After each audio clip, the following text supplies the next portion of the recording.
Today, we're going to be having a heart to heart talking all about the three biggest mistakes I see photographers make when it comes to mini sessions.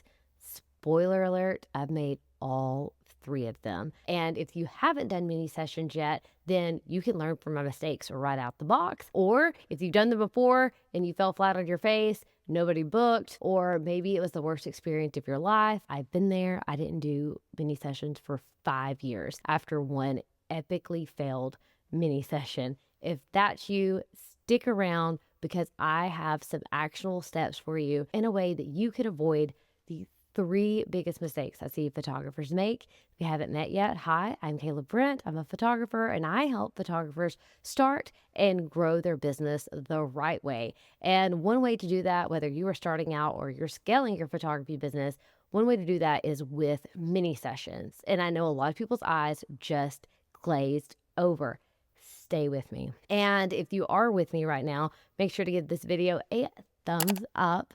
And you can also comment below if you have any mini session questions at all. All right, let's go. Mistake number one is pricing for profit.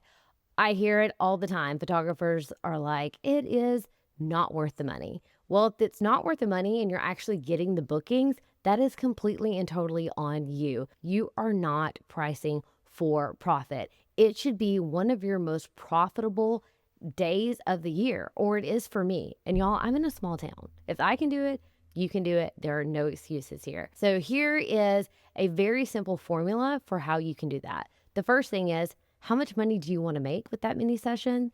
Add that by the expense that it costs to put on the mini session, and then add those two numbers together and divide by the number of sessions that you want to offer for that mini session. Now, if that was all overwhelming, no worries. I have a whole free training on this. I will link that below.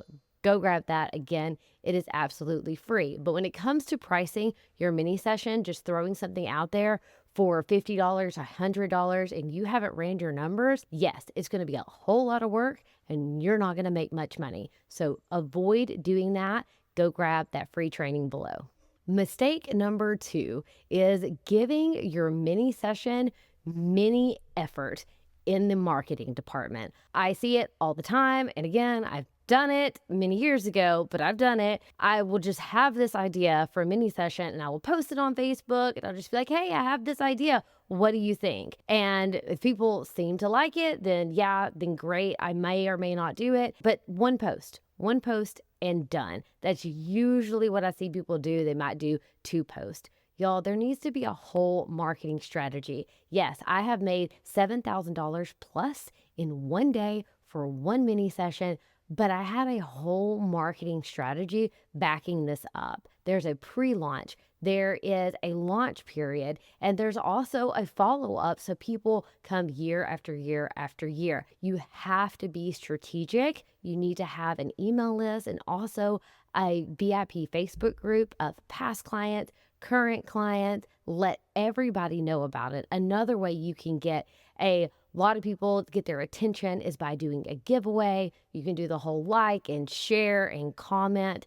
Let's make a lot of noise. The more noise you make in your marketing effort, the more likely you are to get in front of the client who wants your services. So don't be afraid to tell people.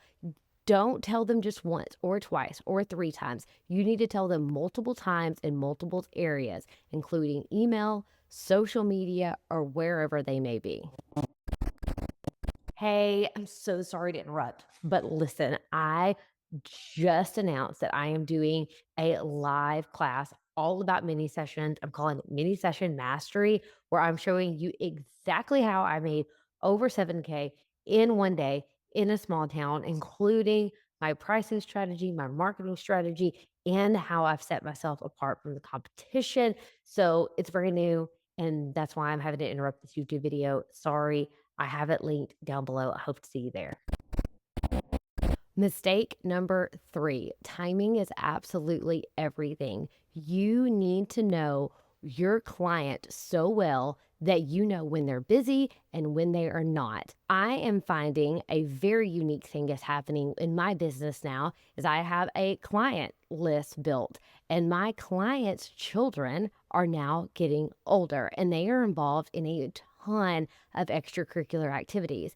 I used to have a mini session that sold really well in the spring, and now it's not selling as well. Why? Because their kids are now in extracurricular activities. They are now 5, 6, 7, 8 years old. And in the springtime, it's not that they don't want the session, it's the fact that they signed their kid up for Little League and they don't have the schedule back yet, so they can't commit to the time. That's something new that I'm finding out in my own personal or professional photography business. For a lot of people, they will say that their sessions sell better in the fall during the holiday season, that things tend to go better then. That's typically because I have a hypothesis.